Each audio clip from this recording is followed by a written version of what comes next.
It's primed up. Go ahead. Starting. Yeah, injectors are plugged in. Oil's primed. Fuel pressure's looking good. Go for it. That was a flame.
All right, what's good, everybody? Welcome back. So, this is my first video in I don't know how many months, and it's not gonna be a regular thing. The only reason I'm doing this is because I feel like I got steadily growing subscribers, like 2 subscribers a day, even though I haven't uploaded anything, and I kind of feel like I owe it to you guys to keep you guys posted on this build. Really, not much has changed since the last video that I posted up, which was making the custom downpipe and stuff like that. Everything else has just been between school and work and all that. It's just been kind of just tying up loose ends, making sure that everything's connected, making fuel lines, making oil lines, ordering stuff here and there, adapters for injectors, and then running the ride wire harness inside the car. As you guys saw, this is basically the first startup. So it cranks over. I was kind of a little nervous because when I put the motor together and I went to spin it, it was pretty tight. But I've had a few engine builders tell me that usually when you stretch the bolts on aftermarket rods, they will tend to do that. So what you're supposed to do is you're supposed to put a torque wrench to the crank bolt, and if it takes like more than 30 foot-pounds to turn it, then you may have an issue. But sometimes even then, that's not an issue. Usually once it gets going and it loosens up and breaks in, then that's normal. So yeah, so it actually spun really smoothly. It was primed with oil. So what we're gonna do now is because we actually tried to start it and we don't have any exhaust connected on this thing, so it's probably just gonna be spitting fire out of the wastegate exit on the where the wastegate connects to on the manifold. But what I do have to set is, I forgot that we actually have 1000cc injectors in here. So I have to set up a quick tune and adjust the dead times for the 1000cc injectors. And after that, it should start right up. And we'll go ahead and let it idle for a little bit. Shane, you remember that that vacuum on the throttle body? Doesn't that have to be capped off too? Okay, so we got to put a cap on that real quick. And yeah, that's pretty much it. So I'm gonna go ahead and walk you guys through how to set this tune up real quick and set up for injector dead times, in case you guys ever want to know how to set up a quick base map just to get a car running until you can get it to the tuner and get it tuned on a dyno or whatever. All right, so here we go, guys. So we got the S300 opened up. John, do me a favor, see if you can find a cap that'll fit that nipple on top of the throttle body over there. All right, so we're gonna go to new calibration. This is a LS bottom end with a B16 head. My preferred setup to run, or my preferred like stock map to use, is the JDM P72. Just because, in my opinion, the tables are usually a little cleaner, and usually the JDM stuff doesn't have as much emission scrap on it. So I'll usually start with like a JDM P72. And then the first thing I always do is I go to parameters and I just run through the parameters real quick. So like in this case, we're gonna go to closed loop, and we're gonna go ahead and put that on open loop and disable it. And we are gonna disable the O2 heater here because we don't have anything plugged in this moment. Closed loop advanced. We're not gonna touch anything there now. You go to closed loop advanced and you set up your settings for your wideband once you have your wideband and everything wired in, which in this case it is wired into the ECU, but I don't have the display or anything hooked up right now. The main thing is right here, fuel injectors. So stock injector size is 240 cc's. We're gonna go ahead and put 1000 cc's. And then the main thing is when you go here to these dead times, you need to select the dead times for it to work. Now, a lot of times when you get your injectors from your manufacturer, they'll have like a spec sheet in them with the dead times and everything that you can just go ahead and plug in the values. In this case, the majority of the EB14 style injectors, which is like the new Boss style injectors, Dutch Works injectors, what's the other one? Alpha Racing, Tronic Works, all of those, they're all basically EB14 injectors. So like I can go ahead and do this ID 1000cc dead times here and that'll work for me right now. And that's pretty much all I do there. Then we go to idle. I like to set my idle to 1000. It's just a little smoother, especially for these kind of cars. IAC duty cycle I'm not gonna mess with right now. I'm gonna leave that stock. Map, stock map sensor. So in this case we're using a 4-bar. For a startup you don't really need to set it because it's not gonna read anything crazy anyways, but in this case I'm just gonna go ahead and get it out the way and put the OmniPower, Honda OmniPower 4-bar here. And then we go to miscellaneous and we just pretty much disable NOx sensor. We disable ELD, which is an alternator thing. Injector error, bar pressure sensor. And I think that is pretty much it. And then protections, I'll usually do, where's it at? Override radiator fan. I'll set that to like 180. And usually I do my overheating temperature around like 225, 230-ish. I think that's it for that. And then what else do we have here? Rev limits, not worried about that right now. Secondary table is disabled. Security, shift light, traction control, TPS. We're gonna leave TPS stock right now. And VTEC we're not gonna mess with right now. So we're gonna go ahead and leave this how it is, and I'm going to save it real quick so I don't lose this setup. I'm just gonna use Gabriel's name here, and what's today's date? Today is the 9th, November 9th. So 10/9, and I'm gonna go ahead and save that, and then I'm gonna go ahead and pass this to Shane and have Shane upload it. Oh, damn it, no cup holders. Not until everything gets put back in. So once this gets uploaded right here, he's just gonna plug in the USB, upload it straight to the Honda, and then we'll go ahead and try to give it another crank and see what happens. Alrighty, here we go. Hopefully Sean...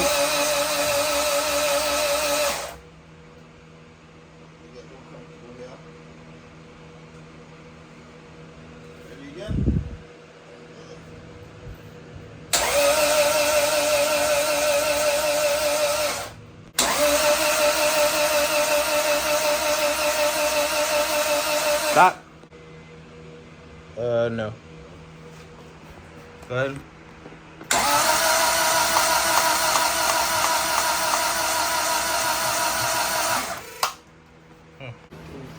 Alright, so it's the next day. The car did not start last night. So anybody want to explain, well, anybody that was here last night want to explain why the car didn't start? Okay, first of all, you almost gave us all a heart attack. Everybody that was here last night. Actually, John, did you have a minor heart attack? I almost died. John almost died. What are you talking about? Heart attack how? John almost died. How? Because we were like, yo, all this work, probably gonna have to drop this shit again. Oh, okay, so let's build up to that. What was the result? What happened? Blonde head gasket. No. So we cranked it. We ended up doing what any self-respecting mechanic, car enthusiast does when the car won't start, and we pull out the compression tester. Check compression, had 0 compression. Once we found out we had 0 compression. Hold up. John, what face did you make?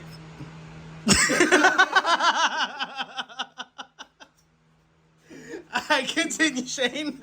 So once we figured it had zero compression, the light bulb went off in Carlos's head, and he's like, "Oh yeah, that's right. It's a brand new build. The head just came back from the machine shop. The valve lash isn't set. We've been in this predicament before, to where brand new build straight from the machine shop. The valve lash is never set. You have to adjust the valves. We're just excited to get everything running, so we just slapped everything together, tried to start it, and it didn't start, obviously. So that's why we're here now doing the valve lash." So with that being said, John is undergoing the torture here, adjusting the intake side. I've already adjusted cylinder 1 and 2, so he saw I was suffering, so he took over. He's doing cylinder 4. So John's finishing up cylinder 4, and then I would say probably in the next 20 minutes or so, we should be able to go ahead and crank this thing up, and hopefully we get a positive result, which I'm pretty sure we will. I mean, the thing sounded healthy. It's spinning super smooth, so we'll find out here in the next half an hour or so what this thing sounds like. All right, so we're done with the valve adjustment. So here we go. Fingers crossed this thing starts. All right, go ahead, bro. Turn this key. Everybody clear? Let me get the speaker out of here. Go ahead. That sounds much better.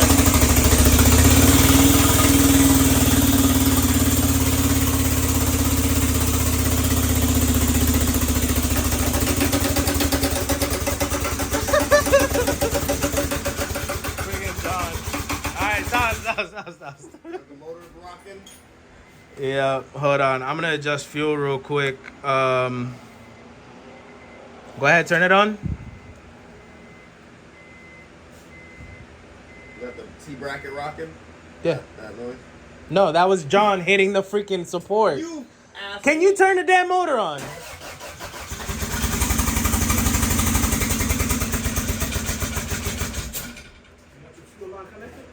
Yeah, everything's connected.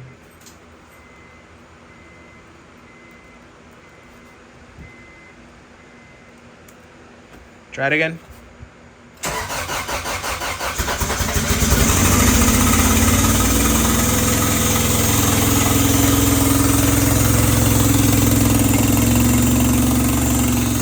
It's so loud.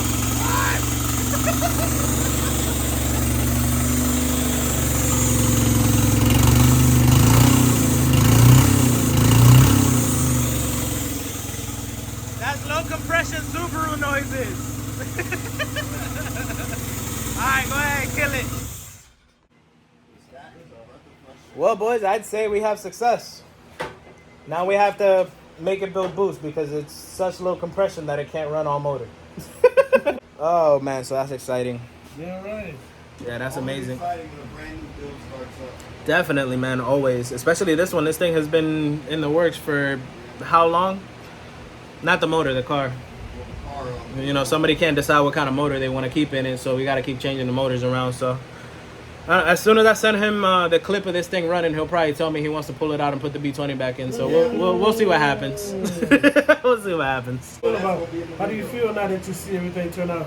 Great, great, dude. Yeah, man.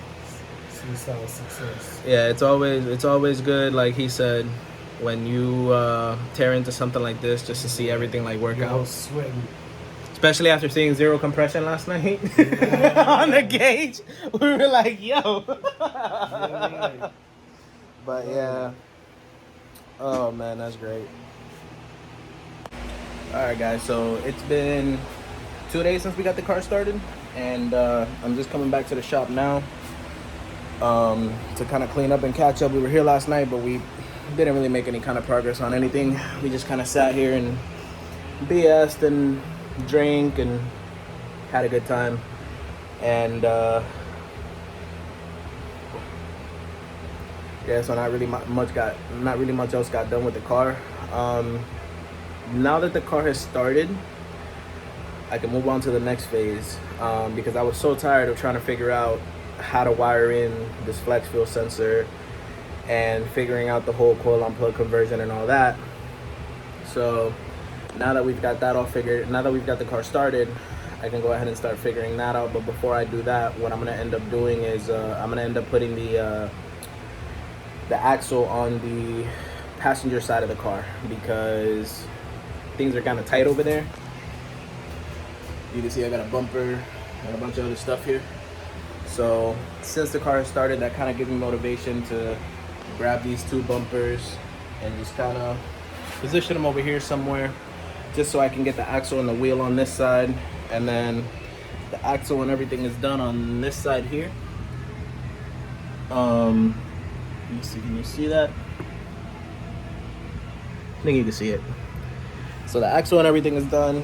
T-bracket is put in place as well, which I didn't know. But I guess Shane came in on a day that he was bored and he put the T-bracket in there. I just have to snug that up, and I'm not saying because it's small spec. As you know, my circle knows, it's an inside joke. It's not because it's small spec, it's just because it's just kind of put in place in case it had to come out again. Now it's not, we're not expecting it to have to come out again, so I'll go ahead and snug that up. And because once I get these wheels on, I'm going to be able to back the car up out of the garage, out of the shop. And the reason for that is because of that mess. So we've just been kind of getting things going, and things have been going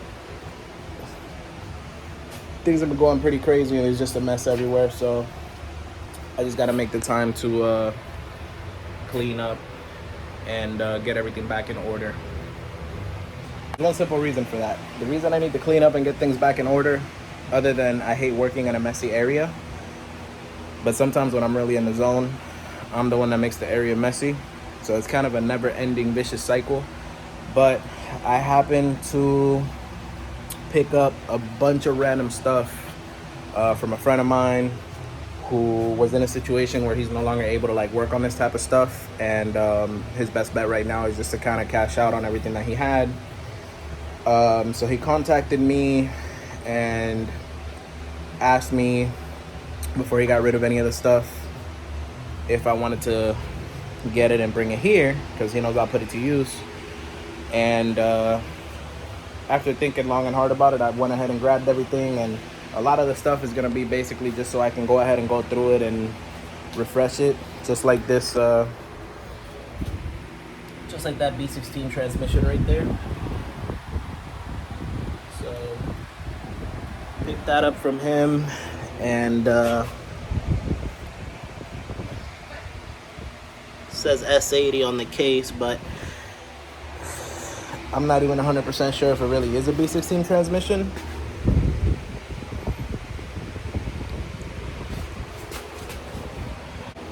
Alright, so I don't know if you saw when that video cut out, but basically the reason I had to stop the video like mid-talk is because I ended up noticing that this transmission that I got is actually LSD.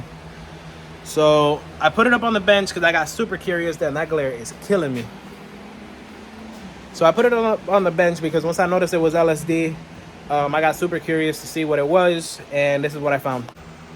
So I wrote down all the gear ratios right here because I couldn't find a piece of paper or anything. So I laid all the gear ratios there, counted everything up. See, there's the diff. Can't see through it, but it is an LSD. So basically what I found out is that I'm not sure if these stacks or any of this stuff is all like native to this transmission casing. As you can see, everything is really fresh. Here's the upper casing here. Super clean. And a little bit of bad news.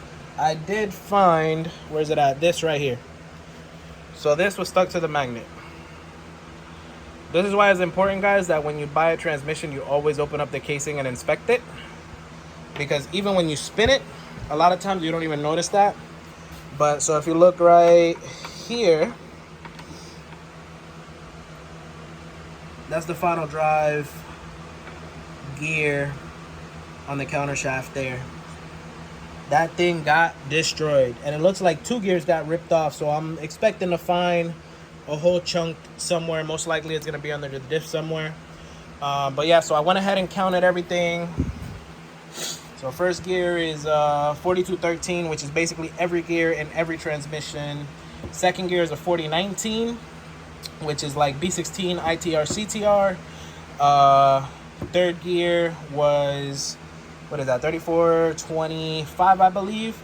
That's actually GSR, I believe, and I'm not sure if there's any other transmission that has that gear ratio, that gear count, because the majority of them are actually flipped as 3524.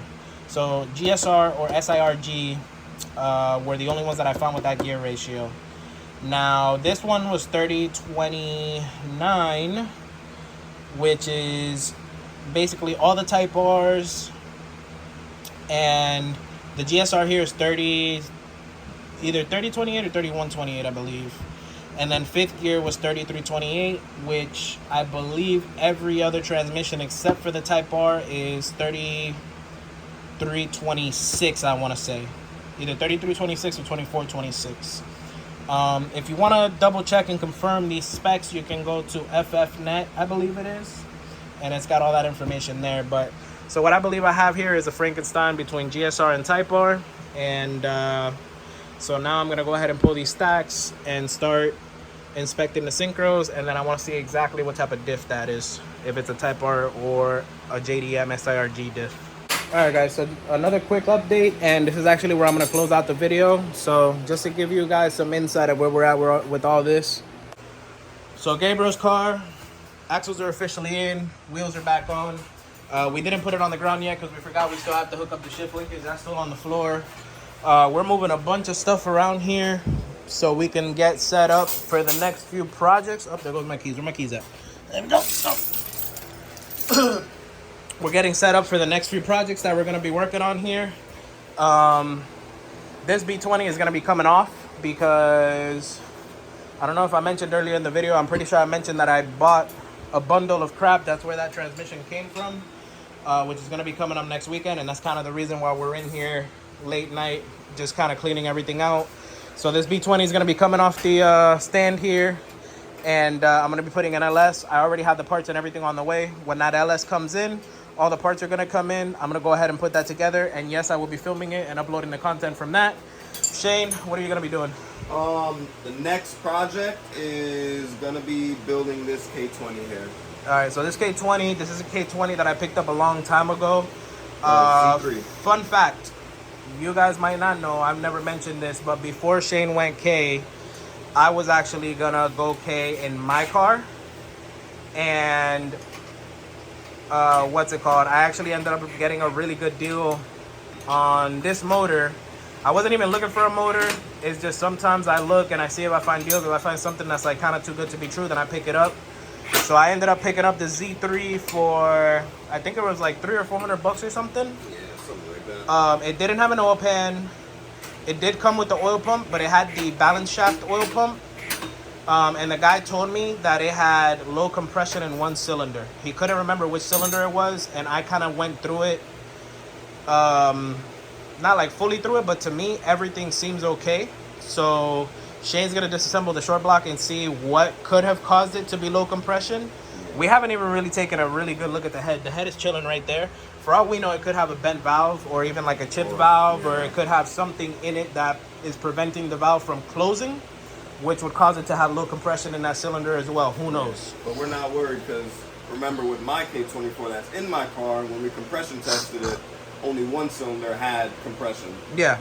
But the K24s are notorious for getting gunk in the valves and not seating properly after a while when people don't keep up with the oil changes and they run 87 gas in it and they don't do any kind of maintenance work. I mean, people just ride the hell out of those cars.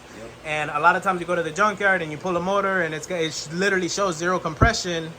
And there's actually a video online where a guy literally took a socket and just tapped the valves and tapped the carbon off of it. And after that, the motor had perfect compression all the way across. Yeah, I'm pretty sure this Z3 was just fine, like overall top to bottom, but on the way we do things, like we run through it anyways, regardless. Even if we knew it was good, you know, chances are we would at least run through it a little bit just to make sure. Yeah, for sure. For sure. And like I always tell people, I tell everybody, anybody that knows me knows that no matter where I get a motor from, like I do not put it in my car or sell it or install it in anybody else's car. Even if they source a motor, I go through it because number one, I'm not trying to hear it afterwards that there's something wrong with the motor that I put in. even though they sourced it. And number two, I'm just so used to running through these motors that it's like it's nothing to just take an extra day just to tear it all down, inspect everything, measure all the clearances and everything. If everything's good, I just slap it back together. They're really not that bad to go through. Correct. So yeah, so anyway, so that's gonna go up on the stand, and that's gonna free up a bunch of space from over there. And we'll come back to this later. Oh, so like I was saying, so I got this motor a long time ago, and then so the reason now it's changed is because if you guys watched my second video, if you haven't watched it, you can go back and watch it. My second video that I ever uploaded, we picked up all this stuff right here. And all that stuff is to convert a Nissan Maxima to manual. So basically, I found a manual SC at the junkyard with Shane, who knows more about Maximas than I do because that's what he used to mess with back in the day. He told me, he said, if it's an SC or an anniversary edition, if it's an anniversary edition, it's LSD. Went out to the junkyard, we checked it out, it was definitely LSD. So Shane said, what I'll do is I'll pay for your parts for that. And then I'll keep the Z3 so I can build the Z3. So that's how we work that out.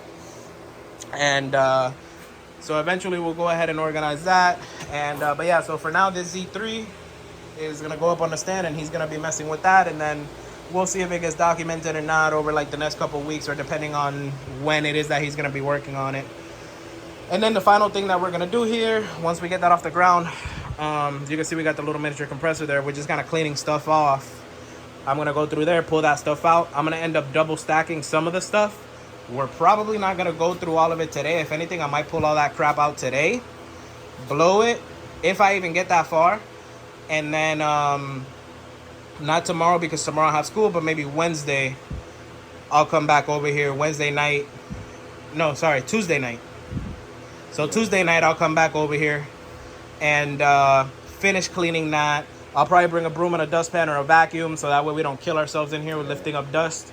And I'll vacuum that area out, and I'll reorganize the motors back in there in least priority order. So if it's something I'm not messing with, it'll go to the back.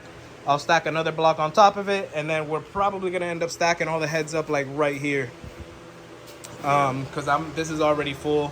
If I can find a place to put these headlights and stuff, I really don't want to throw these away because these are OEM, but these I'll definitely throw away. And I can get rid of those speakers. I could put 4 more heads right here, so that's more space right there. But so that's the goal for now. And then eventually we want to go ahead and build some shelves so we can get some of these tools, like the way we have our little toolboxes and stuff like that. We don't really want to bring in big toolboxes because it's just going to take up space. So eventually I'm going to go ahead and build some shelves and put what are they, like little socket holders, and put some like nails in the wall so I can hang up wrenches in numerical order. And yeah, so really the name of the game right now is just to clear everything off the floor and clear everything off the table, because we got a lot of stuff that we still got to go through, like those transmissions and stuff like that. And it's nice to have space up there for whether we're welding or whether we need to use the device or go through a transmission or just rebuild a distributor like I did the other day or whatever. So that's gonna be it, guys. I know I kind of ranted and talked a lot. It's just kind of getting you guys updated. Gabriel's car starts now pretty soon here. We're gonna be able to turn it on and roll it up out of the garage so we can have more space to work on stuff in here. And then it's gonna be nice to be able to turn it on, back it out, and then just roll, drive it back in once we're done doing whatever it is that we're doing. I don't want to hold you guys any longer, so Hold him. You don't owe him nothing. Oh, he tripping. No. This man. So yeah, if there's your first time watching any of these videos, I promise you it's not one of the better ones, so maybe go back and watch a few more. And if you like those, be sure to hit the like button. Make sure you subscribe if you like this type of content. Turn on the bell notification. That way every time I upload, right now my schedule isn't a fixed schedule, so I'll upload when I upload. If you want to watch the videos as soon as they come out, or you want to get notified, make sure you hit that bell notification, subscribe, and can't really say follow me on IG no more because my IG ain't active no more, but it'll be back up soon, most likely once I get past. Tell him look for me. I'll relay the message to you. How about that? There you go. You can look for him at Toe Strap Garage. Your Instagram isn't Toe Strap Garage though. It's Instagram says Small Tech Shop. Small Tech Shop. Yeah. Small _ tech _ shop. There you go. If you see the white Integra with the gold wheels, that's him. Yep. But yeah. So that's gonna be it. for this video, guys, and I will catch you on the next one.